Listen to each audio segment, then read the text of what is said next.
o que nos permite cobrir, dar cobertura a 57% da população brasileira, ou seja, mais de 100 milhões de brasileiros hoje, de alguma maneira, com mais qualidade, com menos qualidade, com mais compromisso, com menos compromisso, com mais impacto, menos impacto, porque a gente vive uma realidade, assim como os demais países relatados aqui, de muita inequidade e muita diversidade. Mas nós temos objetivamente uma cobertura que hoje atinge cerca de 109, 110 milhões de brasileiros adscritos a equipes de saúde da família. Lembrando que a cobertura de atenção básica é muito mais ampla, porque nós estamos falando de 35 mil equipes de saúde da família e não estamos considerando aqui outros arranjos organizativos que vão para além e que é uma discussão cada vez mais que precisa ser colocada, né? Um país como o nosso, o tamanho dele, com as suas características, não pode viver, tá certo? Ainda que tenha estratégias prioritárias e tenha orientação, admitir que apenas uma modelagem prevalecerá, tá certo? E nenhuma outra será reconhecida. Acho que isso é uma questão fundamental. Passo próximo. Essa cobertura da estratégia da família, ela hoje, muito bem estudada, ela mostra impactos objetivos, e aqui eu não quero ficar reforçando questões que também já estão consolidadas. É absolutamente conhecido, reconhecido, que nos espaços em que quanto mais se amplia a cobertura e se qualifica, né, a partir de compromissos de responsabilidade, né, com a atenção básica bem feita, o impacto epidemiológico, o impacto sanitário é visível, certo? Então, por exemplo, 34% menos de crianças com baixo peso, cobertura vacinal melhor, impacto sobre mortalidade infantil, mortalidade materna, impacto sobre a diminuição das internações sensíveis à atenção básica. Isso é hoje bem mensurado e é bastante claro para a gente. E eu queria trazer alguns elementos, por exemplo, em relação ao financiamento. Passo próximo, por favor. Uma das coisas importantes, pode passar, é que a gente vem construindo, principalmente a partir do governo da presidenta Dilma, modalidades mais amplas de financiamento. Quem lembra um pouco como é que foi o processo de financiamento da atenção básica, ele foi sempre muito quadrado, muito fechado a partir de determinados modelos, e hoje a gente vive realidades que combinam várias modalidades de financiamento. Nós temos componentes per capita e ao mesmo tempo que procuram enfrentar o problema da iniquidade. Nós temos um componente que faz a indução da expansão da estratégia da família. Nós temos um componente que financia a partir do conceito, da lógica da qualidade, da qualificação do sistema, da indução do sistema, particularmente a partir da criação do TEMAC em 2011. Nós temos um objetivo muito claro hoje de financiar também um componente de qualificação da estrutura da nossa rede, para sair da ideia do postinho, tá certo? E ter unidades básicas de saúde, centros de saúde, policlínica, chame do que quiser, mas um espaço mais qualificado de produção desse cuidado, certo? E nós temos, mais recentemente, a partir de meados do ano passado, um componente extremamente importante e estratégico, que é o componente de expansão e provimento de profissionais, tá certo? Que tem essa sua primeira inserção evidenciada pela criação do programa Mais Vida. Passo próximo. Só dando alguns exemplos, eu não sei se vocês estão vendo bem o que é apaga ali. Está na mão, né? Nós tivemos, só para dar alguns exemplos, de 2010 para 2014, um crescimento extremamente vigoroso dos recursos aplicados à atenção básica no nosso país. E acho que essa é uma maneira de demonstrar prioridade. Porque prioridade pode ser prioridade no plano do discurso, e a prioridade pode se materializar quando efetivamente ela vai criando as condições para que essas políticas possam ser implementadas. Então, quando a gente olha o recurso para atenção básica, em 2010, que a gente já vinha num crescimento extremamente importante de 2003 a 2010, mas em 2010 a gente teve 9 bilhões e 700 milhões de reais aplicados em atenção básica. Em 2014, esse recurso já está na casa de 18 bilhões de reais, um crescimento de 105%. Né? Quando a gente pega o recurso federal para a área da saúde, o orçamento do Ministério da Saúde, em 2010 ele era de 68,9 bilhões de reais, e ele cresce para 106 bilhões, ou seja, um crescimento de 58,5%. Então, assim, a gente tem o dobro do crescimento dos recursos aplicados em atenção básica no país. Isso resolve todos os nossos problemas? Claro que não. Mas é uma demonstração extremamente importante do impacto que nós temos. Mostra o próximo slide, por favor. Uma outra questão importante é o seguinte: quando foi criado na década de 90 o critério do PAB, do piso de atenção básica per capita, certo? É claro que ele não olha para a inequidade, para a correção da desigualdade, certo? E a partir de 2010 para cá, a gente vem produzindo crescimento em todas as modalidades, ou seja, em todos os grupos de municípios. O grupo 1 são os municípios que têm menor IDH, os municípios mais carentes. O grupo 4, os municípios com melhores condições socioeconômicas. Todos tiveram um percentual de aumento importante. O grupo 1 concentra 70% dos municípios brasileiros e ele teve um reajuste da ordem de 55%. O grupo 2, que concentra 20%, tem melhores condições, 50%. O grupo 3, 7%, tem 33%. E o grupo, que é o menor grupo dos municípios mais desenvolvidos, um reajuste menor. E mesmo assim, este grupo, que é o grupo 4, tem um percentual de reajuste que cobre toda a inflação do período. Então, é uma estratégia extremamente importante, consistente, feita pelo governo federal, certo? Por quê? Porque trabalha progressivamente a capacidade de olhar para o Brasil. Produzir atenção básica numa região ribeirinha, num assentamento rural, numa situação do município extremamente pobre, não pode ser mensurado e financiado da mesma forma que um município polo industrial, econômico, que tem condições diferenciadas. Então, é função primordial do governo federal conseguir criar as condições e reconhecer que para tratar o Brasil de maneira justa é preciso enfrentar a desigualdade que existe na nossa nação, que é exatamente colocar em prática esse princípio tão caro para nós do Sistema Único de Saúde, que é o conceito de equidade. Passo próximo.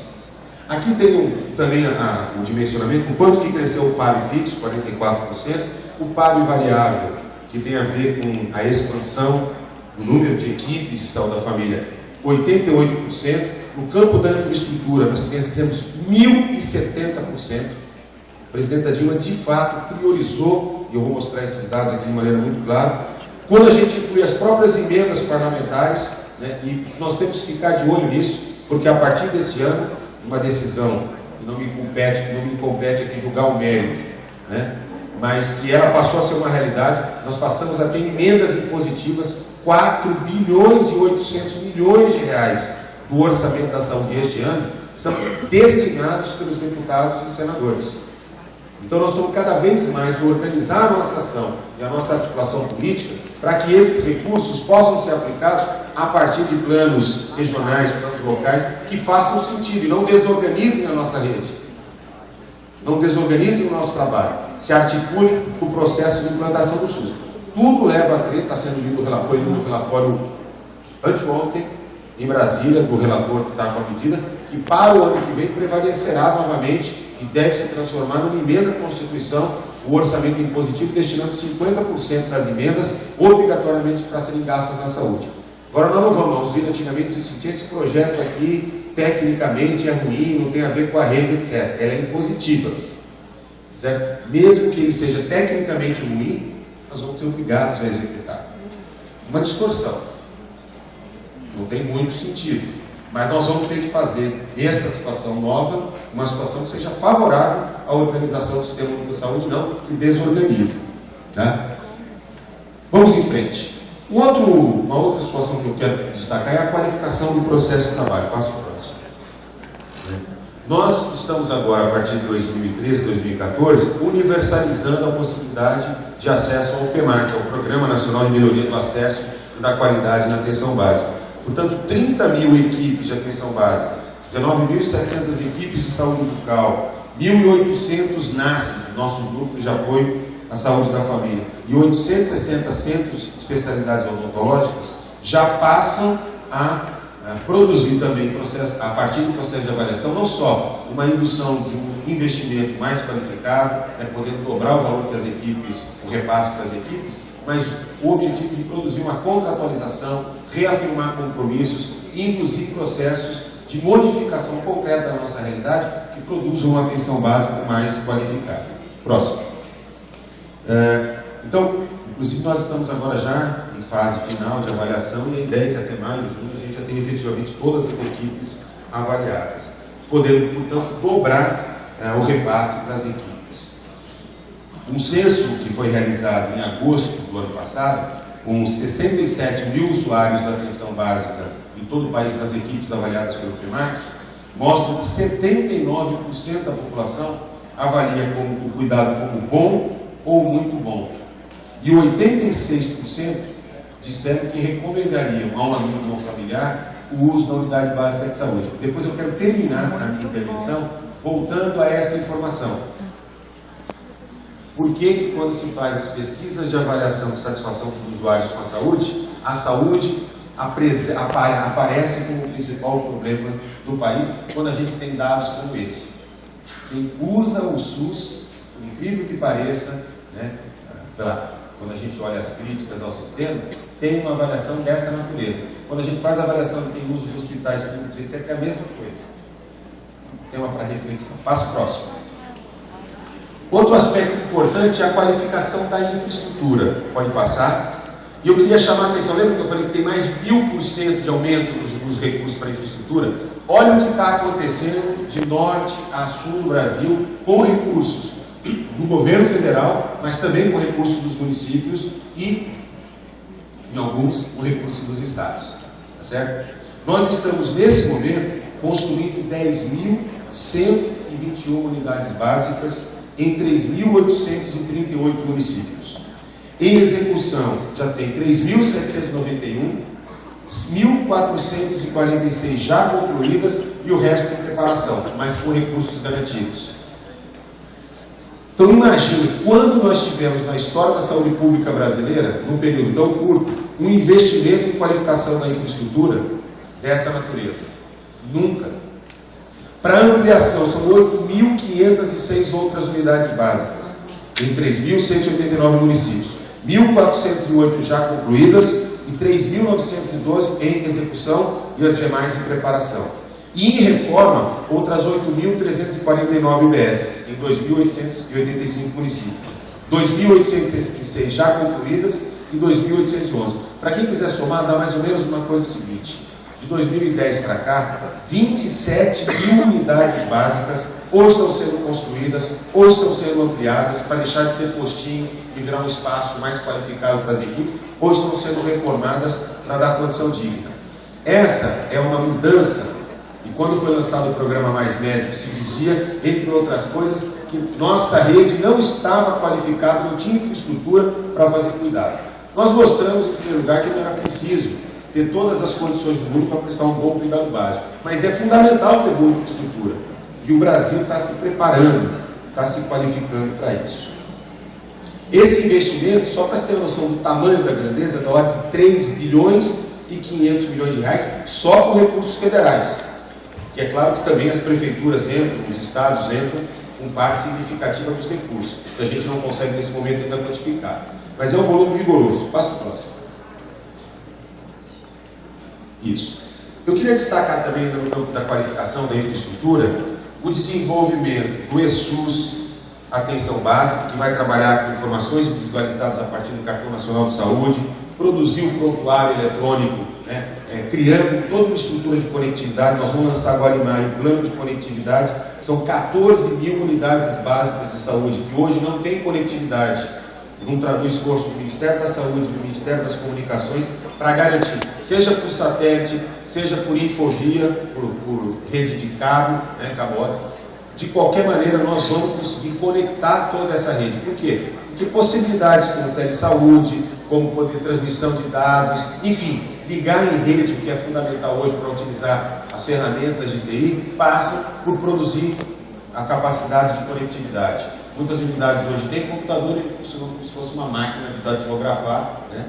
Algumas pessoas ainda lembram o que é isso, exatamente porque não estão comunicadas com o resto da rede.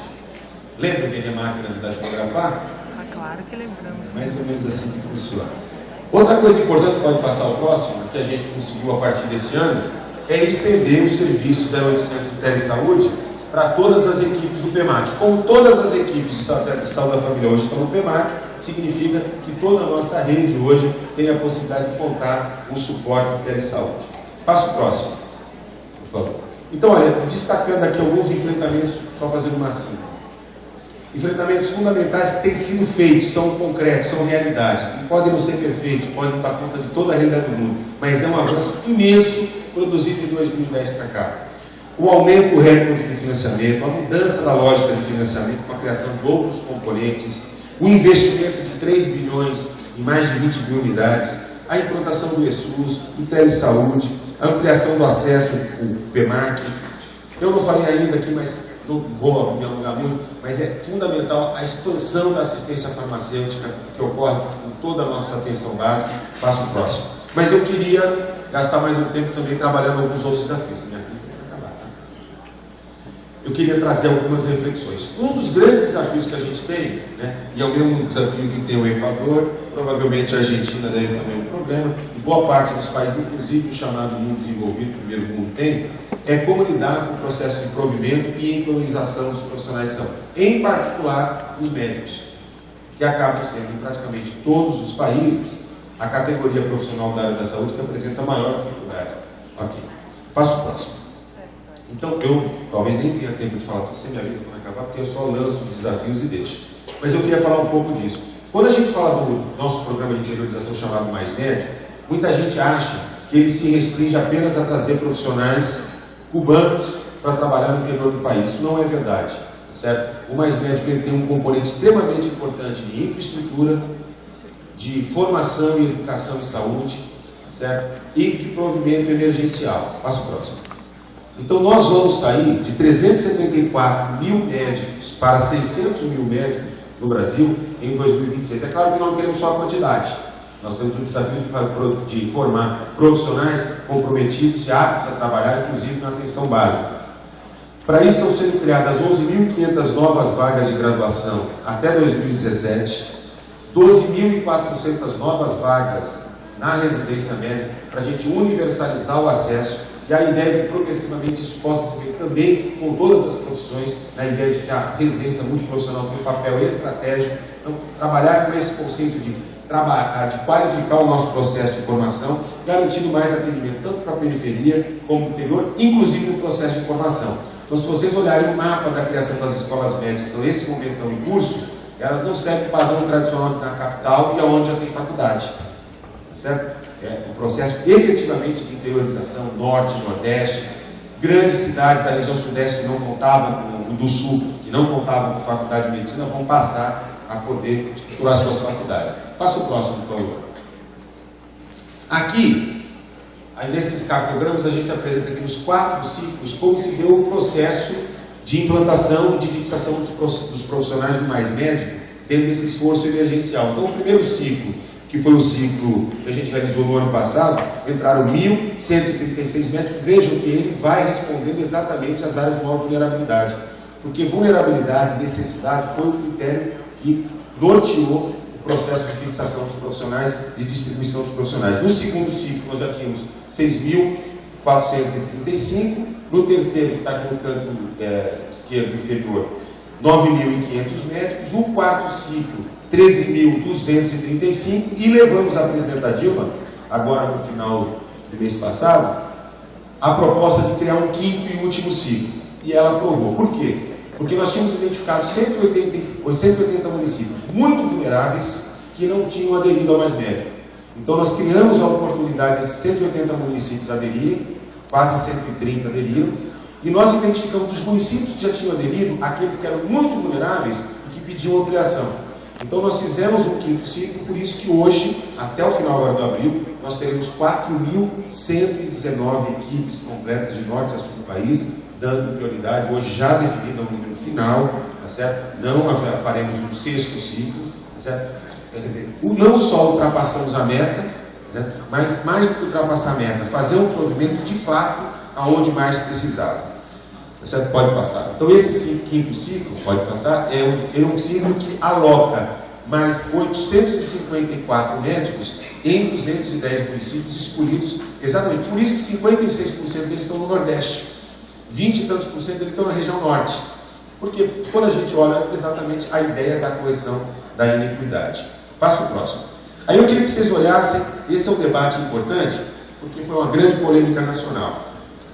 Nós tivemos 1.400 e poucos médicos brasileiros com diploma validado que aderiram ao Mais Médico. E eles têm, pela lei, a prioridade de escolha. Vejam, cada pontinho aí, Igor, bege, bordô, sei lá que cor que é essa, né? E marronzinho, é a cidade, o território onde eles escolheram. Então vejam que os médicos brasileiros mantiveram o padrão, tá certo, de colonização do nosso país, escolhendo as capitais e as cidades litorâneas. Nada muito diferente do que acontece nos outros países. Aí, a segunda prioridade de escolha, cerca de 1.200 médicos, pode passar o próximo, foi feita pelos médicos intercambistas, ou seja, brasileiros formados no exterior ou estrangeiros que vieram individualmente. E olha como é que eles escolheram. Melhorou um pouco. Oeste do Rio Grande do Sul, ali o Mato Grosso, lá no Amazonas, né? Tem uma melhorada. Os argentinos que foram lá. Eles já vieram se preparar para torcer para a gente na Copa do Mundo. Porque a gente não gosta de perder nada para a Argentina. O ministro Padilha dizia: vocês têm 3 médicos para 1.000 habitantes, ele só tinha 1,8. A gente não quer perder nem isso para a Argentina. Passa o próximo. E olha por que foi importante a cooperação cubana. Eu acho que assim, quando eu mostrei esse cartograma para a presidenta Dilma, eu fico assim: essa é exatamente a imagem que comprova. Nós conseguimos hoje garantir equipe de saúde da família completa em todos os cantos do Brasil. É isso.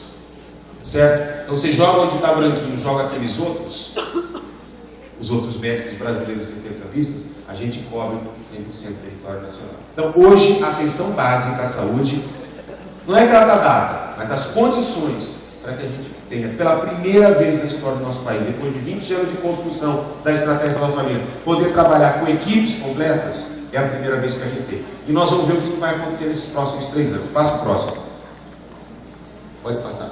Por exemplo, em 2 meses, nós tivemos um aumento de consultas de 7%. Passa o próximo.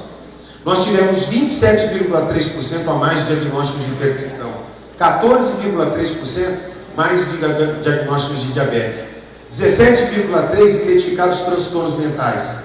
Não deu tempo ainda de impactar na mortalidade infantil, na mortalidade materna, nas internações, etc. Mas alguém tem dúvida de que isso vai acontecer?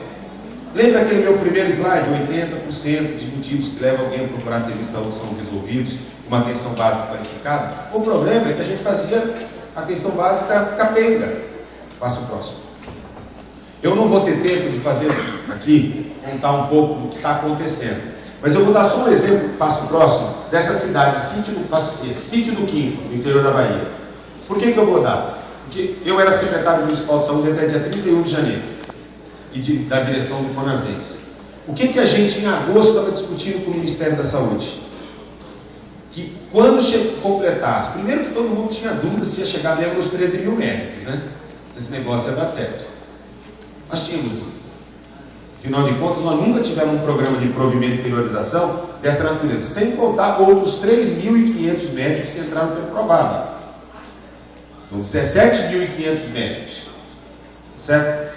A gente dizia, com 17.500 médicos vai aumentar a necessidade de consultas especializadas, procedimentos diagnósticos, etc. e tal. Olha o relato desse prefeito de Sítio do Quinto me fez lá em Brasília, e a gente está ouvindo todos os secretários dizer isso. Relato dele: eu mandava uma van, ele fica na divisa de Sergipe e da Bahia. Eu mandava todo dia uma van para Aracaju e uma van para Salvador. Quando chegaram os 4 médicos dele lá, os 4 médicos do programa do Mais Médico, e as equipes ficaram completas, ele falou: eu vou ter que comprar um ônibus para mandar para Aracaju e um ônibus, que vai aumentar. Sabe o que aconteceu? Ele está mandando uma van por semana para Salvador. Por quê? Porque não veio só mais médico. Veio um jeito diferente de cuidar, mais comprometido. Eu fui numa atividade com os prefeitos de São Paulo, né, do meu estado, né, com todo aquele racionalismo, né, que impera em certos círculos do meu estado ainda.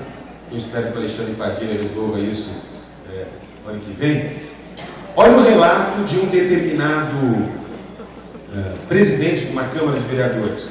Na minha cidade, estão reclamando que a gente não entende muito bem o que eles falam. Aí eu contei para ele um relato que eu tinha ouvido de uma senhora, e que tem sido relatos frequentes. Ela diz o seguinte: olha, eu não entendo muito bem, mas a gente vai se entender. Mas tem uma coisa que não tem preço. Ele olha nos meus olhos, ele toca em mim, ele me respeita. Pela primeira vez estão cuidando de mim. Esse relato é um relato que está acontecendo em todo o Brasil. Então, mais do que provimento, nós estamos tendo um choque de realidade. Porque diziam que primeiro que não faltava médico no Brasil, ficou comprovado que falta. Depois diziam que nós não tínhamos infraestrutura, não foi problema. Depois diziam que o médico cubano era de segunda categoria, que nem médico ele era. Mentira. Tá certo? E eles estão demonstrando, ensinando, trocando experiência com as nossas equipes, e nós vamos ter aquilo que se dá em todas as relações, que são trocas. Nós vamos aprender e eles vão aprender. Nós vamos ganhar e eles vão ganhar. E sabe quem vai ganhar? É a população pobre brasileira, esses 49 milhões de brasileiros e brasileiras que não estavam unidos.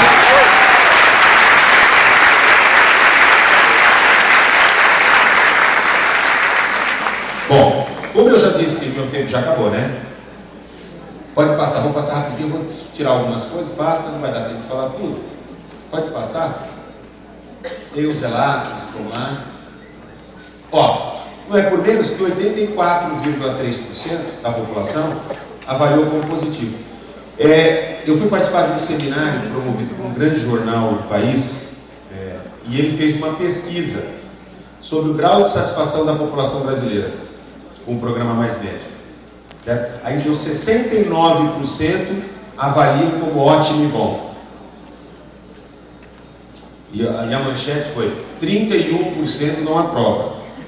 Só que o regular estava contado por ruim e por péssimo. Então assim, claro que a gente tem uma disputa em curso. E é importante. Agora, para nós, que sempre defendemos a atenção básica, e eu disse isso ontem na abertura, nós nunca tivemos um momento tão privilegiado, tão assim, primeiro até porque estamos véspera do processo eleitoral, o ano que vem, ano de Conferência Nacional de Saúde, a 15ª, novo Plano Nacional de Saúde. Então nós que trabalhamos, sempre compreendemos a importância da atenção em rede, sem chiitismo, tá certo? Sem achar que a atenção básica resolverá todos os problemas do mundo. Que fora da atenção básica não há salvação. Infelizmente tem, né, como todas as corporações, elas vão se consolidando. Quem olha para o SAMU, os SAMUzeiros, eles acham que não existe mais nada na vida além do SAMU. E tem gente que trabalha na atenção básica que acha que não há nada mais na vida do que a estratégia da família. Nós, rede é rede integral, para cuidado integral. Então, todo mundo é importante, todos os pontos. Mas claro que nós nunca tivemos uma oportunidade como essa de fazer uma discussão desse nível. Então eu queria, não vai dar tempo de explorar cada um deles, mas eu queria colocar, passo próximo, alguns desafios que eu acho que esses são os desafios da hora e daqui para frente. Os mais estruturais, que tinha gente que achava que o Brasil nunca ia enfrentar, nós estamos enfrentando. Esses aqui não estão na mão do Ministro da Saúde, da equipe do Ministério da Saúde, da Secretaria Estadual, da Secretaria Municipal, são de todos nós. Primeiro, qualificar o cuidado que é produzido na atenção básica, investindo no trabalhador e na potência que tem essa relação trabalhador-usuário em cada território com sua singularidade. A outra é a seguinte, é construir redes vivas de cuidado humanizado, a partir da atenção básica, ou a partir de qualquer outro ponto da rede. Eu venho de uma experiência em São Bernardo do Campo,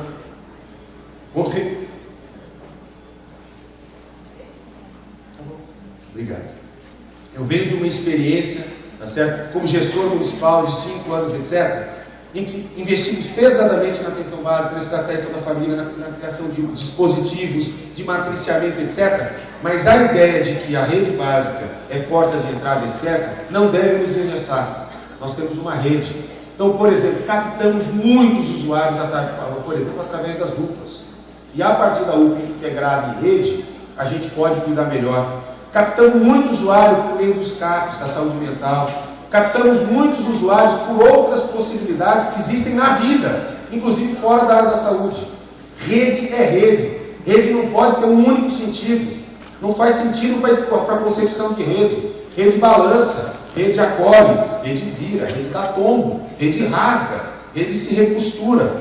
Então, essa concepção de uma rede viva, de fato, ela é desafiadora. Agora, ela nos incomoda, porque ela faz que a gente o tempo inteiro tenha que se desalojar dos nossos espaços de conforto e tenha que dialogar com todo mundo, com quem dá no hospital. Onde eu cuidar, não sei se o Eider está aqui, mas eu conversava com ele sobre a questão da internação domiciliar. E o seguinte, não faz sentido uma atenção domiciliar que só parta de um lugar. Ela só tem um locus, ou é só um hospital, ou só atenção básica. Porque se ela é domiciliar, ela tem que reconhecer que o domicílio faz parte do território. Portanto, nós vamos ter que ter várias possibilidades, várias entradas, várias saídas, vários jeitos de produzir esse cuidado, desde que ele seja centrado na necessidade do usuário e não na nossa necessidade. Porque o que eu tenho visto no Brasil afora, por exemplo, é modismo. Trocar a plaquinha de recepção por um negócio chamado acolhimento e achar que isso resolveu o problema. Acolher, organizar é muito mais do que isso, né? É construir uma unidade básica parruda, bonita, cheia de infraestrutura e achar que a equipe de saúde da família não tem nenhuma obrigação de ir ao território e achar que só vai ficar ali numa postura expectante. Afinal de contas, eles são pacientes, né? E do paciente se espera o quê? Paciência. Nós queremos protagonismo, nós queremos outras coisas. Nós queremos ir invadir as casas, os espaços e queremos que os nossos serviços sejam invadidos. Quando a gente fala de rede viva, nós estamos falando sobre isso e muito mais, que não vai dar tempo aqui de explorar, desculpa. Passo próximo. Acho que outro desafio que a gente tem, esse é central, certo? E acho que a gente, olhando aqui os dispositivos, as estratégias apresentadas, são os mesmos que os países irmãos apresentam, é romper com o modelo centrado no médico, centrado no procedimento, centrado no hospital. Essa é uma questão central para nós hoje. E centrado no ato profissional e não é só no ato médico. Não é só no ato médico. O que, por exemplo, a enfermagem tem um papel talvez mais estrutural na mudança do cuidado da saúde. Mais estrutural, não tenho dúvida nenhuma. Agora, enquanto a enfermagem continuar produzindo atos profissionais que engessam a vida, que engessam o trabalho em saúde, a gente não vai poder fazer um embate, por exemplo, com os médicos que querem circunscrever a vida no papel e dizer o que é dele e o que é dos outros. Então é muito fácil falar dos outros e na prática fazer coisas parecidas. Nós vamos ter que enfrentar esse debate. Nós temos, é o debate da tabela.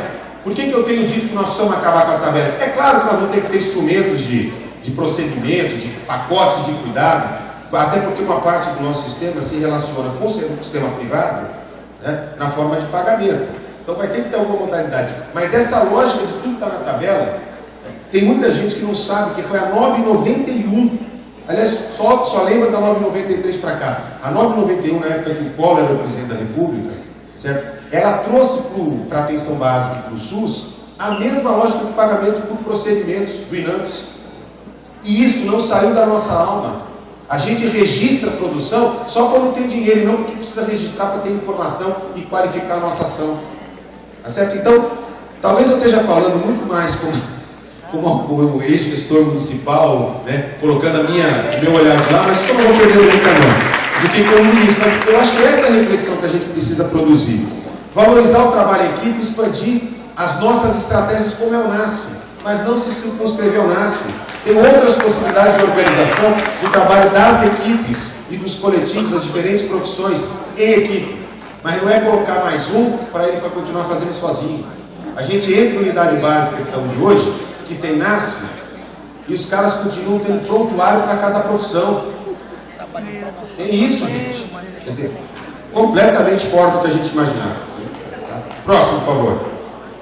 Nós precisamos, claro, e esse congresso, quando a imprensa me entrevistou, perguntando qual é o significado do congresso da Rede Unida, eu disse isso aqui: espaço de potência para repensar a estratégia e para aprofundar a mudança do modelo de educação de saúde e de educação permanente. Eu compartilho plenamente com a ideia de que todas as transformações do campo da saúde são significativamente feitas pelos sujeitos e pelos coletivos que constituem o processo de trabalho em saúde, esse encontro. Então, fazer um investimento, um jeito diferente de formar e de produzir o nosso jeito de continuar aprendendo a vida inteira, e implicando isso na vida com os trabalhadores, com os usuários, os gestores. Gente, nós temos um déficit na qualificação dos nossos gestores, tem muita gente boa, muita gente empenhada, mas tem que fazer investimento na formação de todo mundo. Mas é mais do que uma formação de sentar lá, fazer um curso IAD, fazer uma formalização. É um processo de formação na vida, em processo, em ato. Próximo. Eu queria destacar uma questão que eu considero fundamental, que é repensar o papel das secretarias estaduais de saúde na atenção básica, na coordenação dos sistemas regionais de saúde. Olhando a realidade do nosso país, tem municípios que são mais parrudos, têm mais estrutura, têm profissionais, etc., que até conseguem viver sem o apoio, ou muitas vezes sem a maneira das secretarias estaduais atrapalharem a organização da atenção básica. Mas quando a gente olha a realidade do nosso país, constituída por pequenos municípios, o que seriam os nossos governos provinciais, as nossas secretarias estaduais, elas se apartaram. A atenção básica, para a maior parte delas, não é problema, não é responsabilidade, nem no financiamento, nem na cooperação técnica e nem no arranjo dos sistemas regionais de saúde, das redes, que é fundamental. Por quê? Porque nós não vamos encerrar a nossa capacidade ou o nosso compromisso de resolver problemas no campo da atenção básica. Então, eu não posso ser ordenador de rede se não existe rede articulada, se isso não está armado, se isso não está qualificado.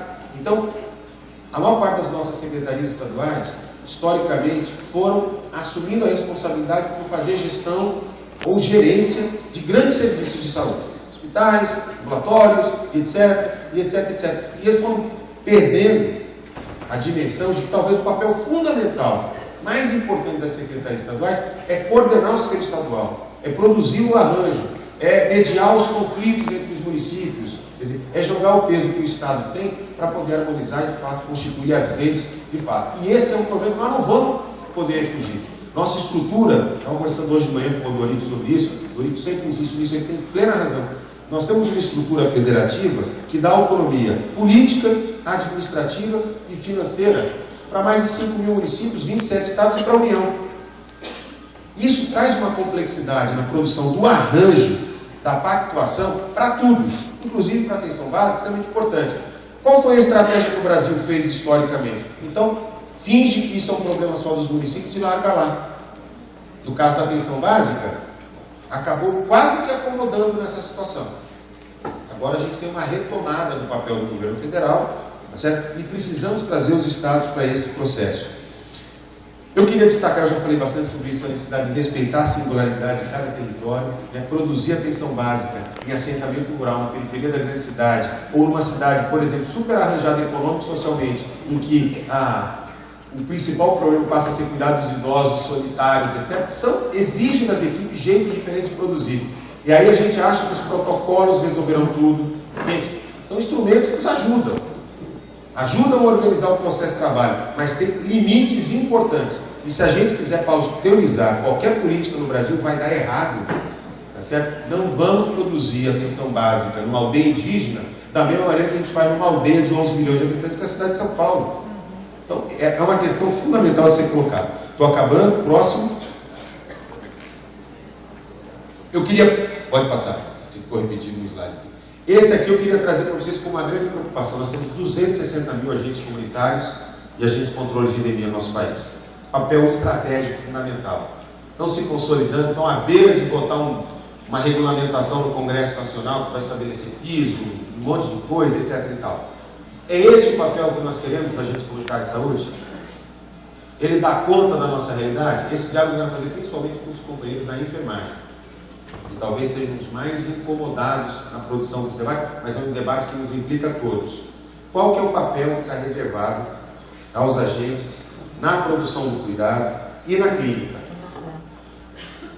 Só para vocês terem uma noção. O governo federal, só o governo federal, sem as prefeituras, este ano vai colocar 3 bilhões e 700 milhões de reais para sustentar os agentes comunitários. É esse o volume de grandeza. Segundo os cálculos que o Wender me apresentou, até o final dessa década nós vamos bater em quase 18 bilhões de reais por ano, cerca de 9 bilhões de dólares, os agentes comunitários de saúde. É suficiente? A gente pode ter mais? Podemos avançar no processo de qualificação da participação deles em outras estratégias, no cuidado?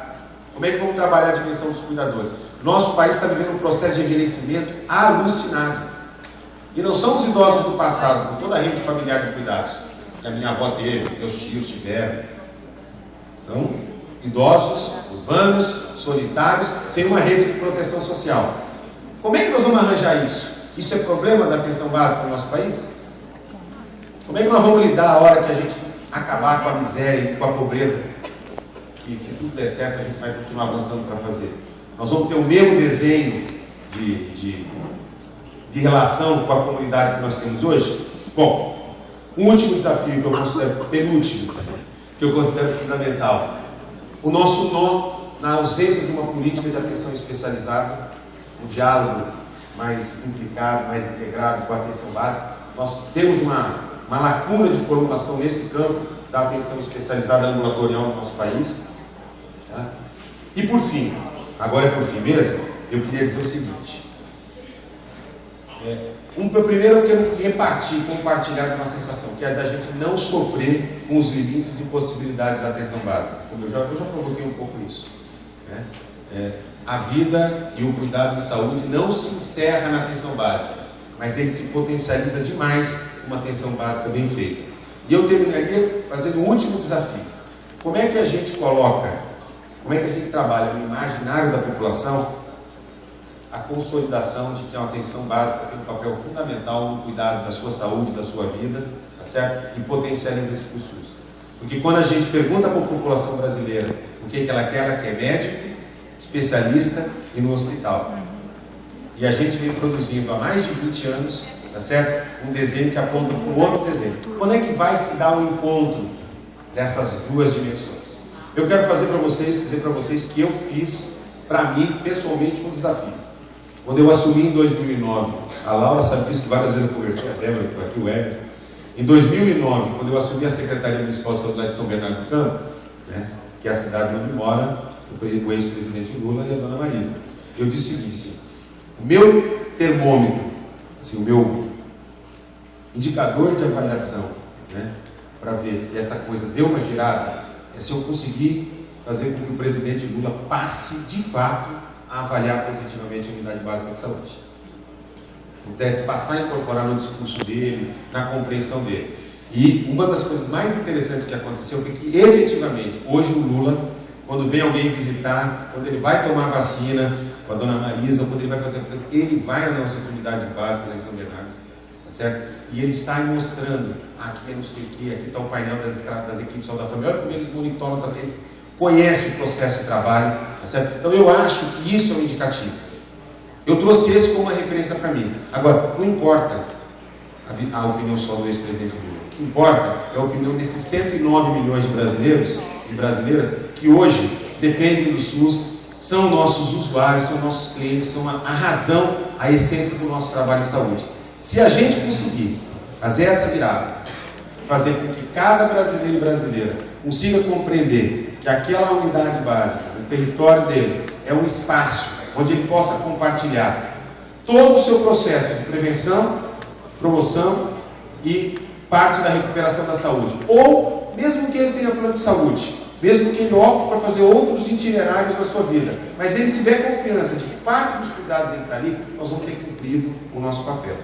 Acho que é isso quando eu quis dizer do SUS legal, do SUS real, que eu falei ontem, que eu queria ver implementar no nosso país. Agora, isso, gente, não depende do ministro, depende de todos nós. Obrigado.